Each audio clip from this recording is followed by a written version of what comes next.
All right, folks, every now and again, we need to have an adult conversation. We are going to have one of those. And unfortunately, it is not a fun conversation. I've been doing real estate investing. I've been looking at a market every day for well over 22 years. Matt, the mortgage guy, has been doing something equally as much. But I have never, my experience, never seen a worse market, a more difficult market, a harder market, whatever your word of choice is, for first time home buyers. We are seeing a broken housing market, bifurcated, where luxury and move up, you can get discounts and deals. Entry level, no chance. We're seeing escalation clauses. We are seeing agents put in review dates. We are seeing bidding wars. We are seeing no inventory. We are seeing rising rates, falling affordability. It is just rough to be a first-time home buyer. With that context, we will welcome Matt, the mortgage guy. How you doing, buddy? I'm doing good, Mike. It's been a while. It's fun being back with my old buddy. There you go. Well, hey, do me a favor. You look at mortgage applications a lot in your area. I've never asked, but we'll ask here. What percent of your business is first-time home buyer versus, I don't know, what I'll call move up or investors? What percent's first-time home buyer, you think? Just off the top of my head, it's over 80%. Oh, okay. Oh, cool. Yeah. Then this will make sense. Yeah. That's, and again, most of that's California, and then obviously now you cover all 50 states, so you see elsewhere. But how much of that is SAC? Probably 60% SAC. We seem to be picking up in the Floridas and Texas and Tennessee, but still a lot of realtor relationships in Sacramento and local to me, first time buyers, which for context is 400 to 600,000 in this market. Yeah, actually, there's a Ryan Lundquist, somebody I follow on Twitter, somebody personally. He put out a chart the other day that scared me. In SAC, supply of entry level homes, roughly speaking, 1 month. Non-entry level, meaning everything else, over 3 months. We do this in an environment where rates now are over 7. In an environment where inventory's not showing up. What the hell? We're in the March selling season. The inventory's not coming because these move up buyers are not listing because their payments would double. What's going on? Yeah, I mean, to your point, it's tough. And I don't want, first-time home buyers to be discouraged. There's plenty of people that want to buy, can afford to buy, and, some of them even need to, job, family, whatever it is. But it's rough, to your point, and, there's such little inventory that even if you see a headline that says 28-year low in demand, it's still too much demand for the little inventory that we have, right? Exactly. To where, something gets listed at 520 and I've got somebody writing an escalation clause up to 550. That's not even a popular thing in Sacramento, but it's happening. And, I've got these things that are coming up that are giving me like PTSD from 2021, where an agent says, hey, can we waive the loan contingency? Is it a strong file? We might have to do it on this one. Can we close in this many days? Can we, potentially waive the appraisal contingency? And it's crazy because it was only 8 short weeks ago. November and December especially, and Ryan Lundquist, SacramentoAppraisalBlog.com. Really good stuff. Like you said, you follow him on Twitter. I follow him as a buddy of mine. He talked about going from an ice bath to a warm shower. And so right now it's not raging hot like it was in 2021, but the contrast between the cold ice bath we were in November, December, where everything sat. And I had even the first time buyers offering 20,000 below ask, 15,000 in credit, and no problem in contract. And now, I've got buyers that are like, man, this one got 8 offers. And my agent told me after we didn't get it, that it actually ended up selling for 555. And they offered 525. It's tough for buyers. And, like you said, affordability is an issue. And so when I'm talking to buyers about, how far they're willing to stretch to buy something, and the payment starts getting 35, 36, 3,800 a month, it's tough. Yeah. I think there's, and the media is not doing, in my opinion, them any service, right? They're talking about prices being down and this and price cuts. And I am really starting to see the bifurcation. The bifurcation is real. We're starting to see the data, but the media wants the negativity. And I fear that there's a lot of first time home buyers are like, oh, I can keep doing what I did in December, writing 30K under. Well, of course you can, but the market in March is not December, right? December was an ice bath and March is a warm shower. I think that's a great analogy, especially here. But if you want to go play in luxury, go be Patrick Bet David. Go write some disrespectful offers. It's fine. But I really feel for first-time home buyers. And it really, for me, it's the supply, because first and foremost, builders haven't built an entry-level home in a decade. I actually think we're going to see this later this year, entry-level homes being built, because there's just no existing home sales aren't coming. That interest rate lock-in that we highlighted a year ago, it's showing up right now in the spring selling season for the first time. Yeah. And it's getting worse. It's getting worse. And the higher the rates go, the more lock-in you have. It's like, I'm not doing that. I mean, you personally wanted a bigger home. Right. And to your point, like, it would be considered a move up or a luxury purchase, neighborhood and school district where I would move. And it's funny you mention it, because my wife says the other day, she goes, this one is still on the market 80 days, right? Because at that price point, stuff is just not moving. And at the lower price point, sellers are able to review 5 or 6 offers and say, we're reviewing Tuesday at noon, or whatever the time frame is. So it's really tough out there for sure for buyers. Yeah, especially first-time home buyers. I'm just trying to think what I would tell someone is the first thing I would tell them is March is not December. There was a window in December where you could get a discount on price. You could get 2 to 3 points credits for whatever you want. If you're playing at that true entry level, it feels like that window's closed, or at least it's shutting. Maybe it's not fully closed, but it certainly feels like a different market. Yeah. And that's the thing too, is like within any market, there's going to be, sub markets, based on price. There's also going to be, this zip code, this school district, this level of upgrades. Like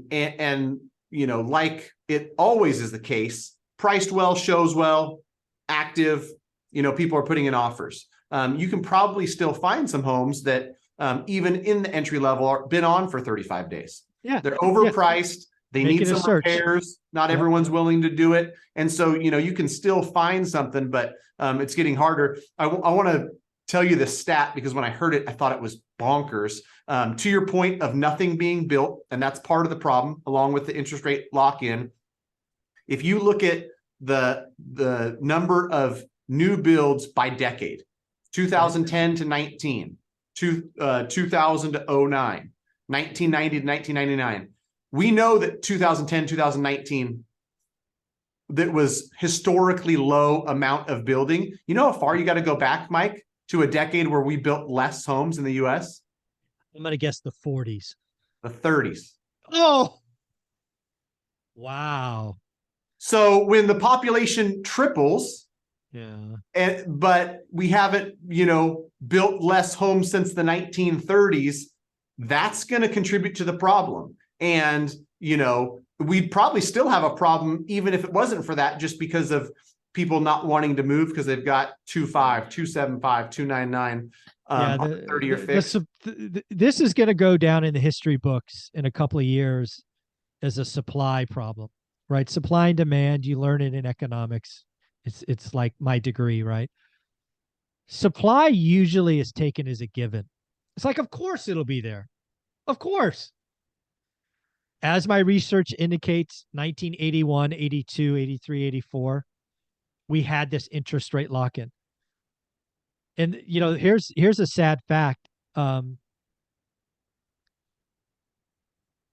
1978, we sold 4.8 million homes, 800K new, 4 million existing, rounded for easy simplicity. Do you know what year we bottomed, and then how long it took back to get back to 4.8 million? I'm gonna guess it was like 83 or 84, the bottom. 82. So it took 4 years. We went Okay. from 4.8 to 2.4. Wow. So 50% drop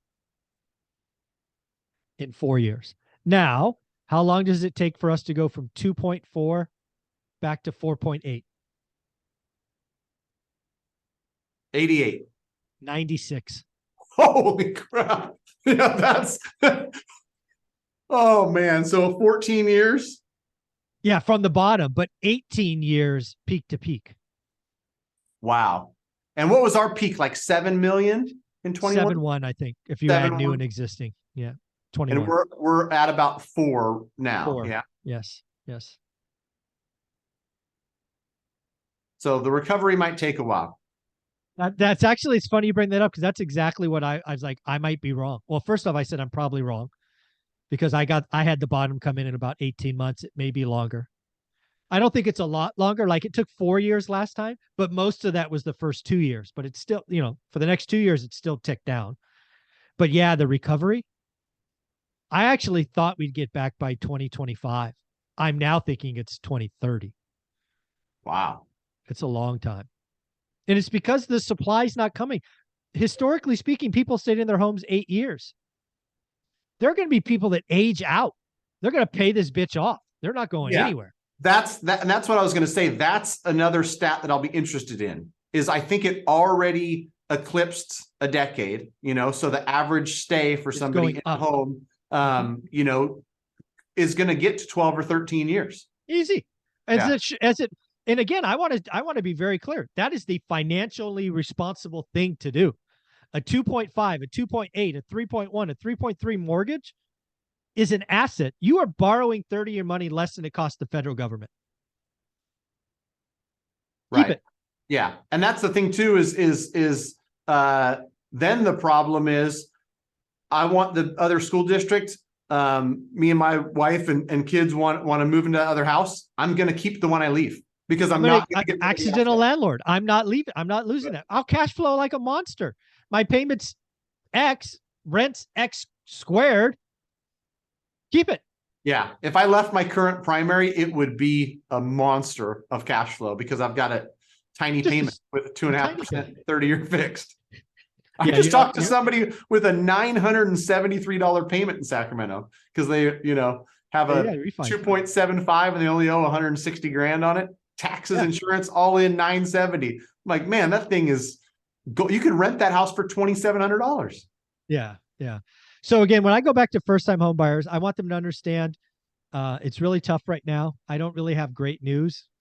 I do think rates are lower in December than they are today. But, between here and there, I have no idea. I don't think we see 8, 9, 10, but we could be in the 7s for a while. I certainly think they're lower next year. But I don't see prices coming down on the low end. Maybe Sacramento comes down at the median, maybe. But the low end, if you're still having escalation clauses and bidding wars and no new homes coming on, I mean, I don't know what to say. Right. Yeah. I mean, I think the good news, if I was trying to pull some out, is that when things get harder, you don't have as much competition. Oh, competition is on the way. Yeah. There's that. And then there's also like, hey, listen, it might feel competitive, but it's not 2021 competitive. So yeah, exactly. So, bidding 100,000 above ask, not doing any inspections is a big risk, right? And that's what you got in 2021. Right now, you're not going to have to go 100,000 above ask. It still might be competitive, but if you pay a little bit less, I understand the pain of the bigger payment with the higher interest rate. You're only going to refinance if it gets better.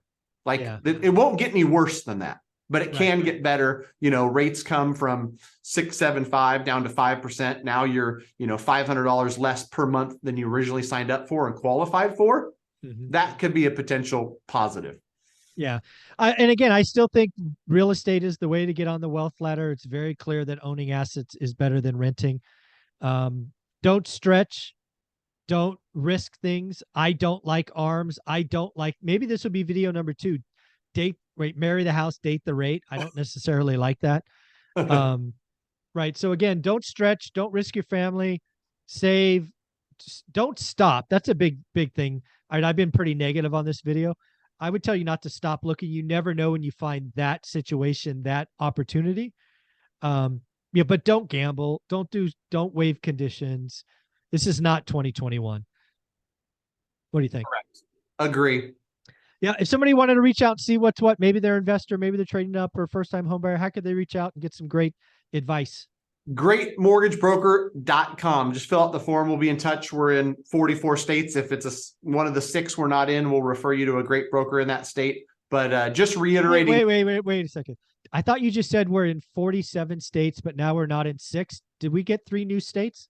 No, 44. 44. Oh, 40. I heard 46. So yeah. I got in 44. Yeah. Nevada's coming, and that'll be my team spearheading that. And then we've got, Virginia and Hawaii and some of the other ones coming soon. But just greatmortgagebroker.com. If we can't help, we'll connect you with somebody that can. And just to reiterate your point about not stretching, the wrong question to ask is, how much do I qualify for? Let's work backwards into what's comfortable for you. It's comfortable. I continue to have that, conversation where somebody last night was like, I thought I qualified for 675. And my question was like, do you want a $4,600 a month mortgage payment? No. Okay. Let's not worry about your max then. Yeah. Let's focus on the payment that we're targeting and the price point we're targeting. Very cool, man. Thanks again. Thanks, Mike.